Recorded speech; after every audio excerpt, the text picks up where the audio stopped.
Les 5 freins à une délégation efficace. Comme entrepreneur, l'une de vos tâches essentielles est d'obtenir le meilleur retour de votre investissement dans les gens qui vous entourent. La délégation est l'un des seuls moyens d'y parvenir.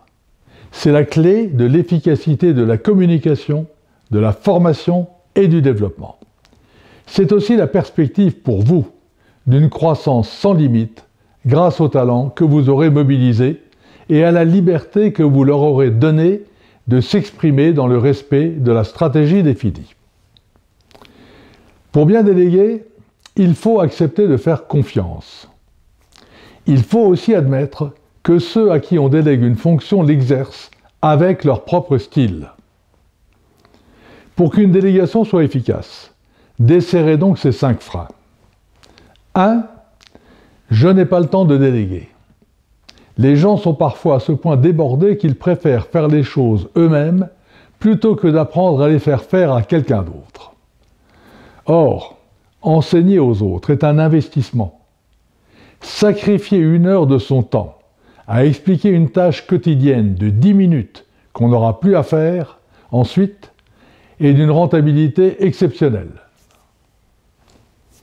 2. La personne à laquelle je dois déléguer n'est pas compétente pour la tâche. Ne sous-estimez pas vos collaborateurs et laissez-leur la possibilité de faire des erreurs au début.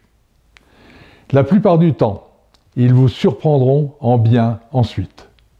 Et si ce n'est pas le cas, s'ils se révèlent incapables, peut-être ne sont-ils tout simplement pas à la bonne place.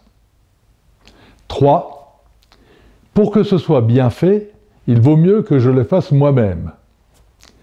C'est l'autre versant de l'incompétence supposée de vos collaborateurs.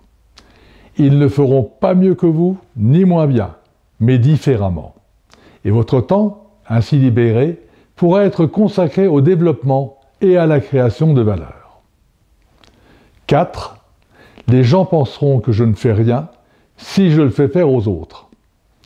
Ne faites pas le complexe du gros travailleur, celui qui se vante de travailler 15 heures par jour. Vous n'êtes pas payé pour produire des tâches répétitives, mais pour créer de la valeur, trouver des opportunités et faire croître votre entreprise. 5. Comme je suis très bon dans ce domaine, c'est à moi de m'en occuper. Peut-être, mais à condition d'avoir délégué tout le reste. Et encore, si vous maîtrisez parfaitement un domaine, sa délégation devient beaucoup plus facile. Gardez bien en mémoire que votre développement personnel et la croissance de votre entreprise reposent sur votre capacité à vous faire seconder avec efficacité. La confiance que vous accorderez à vos collaborateurs est le seul moyen à votre disposition pour grandir et vous grandir. Xavier Fontanet, grand chef d'entreprise français, prétend avec raison que parmi les dirigeants, il y a ceux qui dirigent par le contrôle et ceux qui dirigent par la confiance. Les uns sont des dirigeants managers, les autres sont des dirigeants leaders. À bientôt.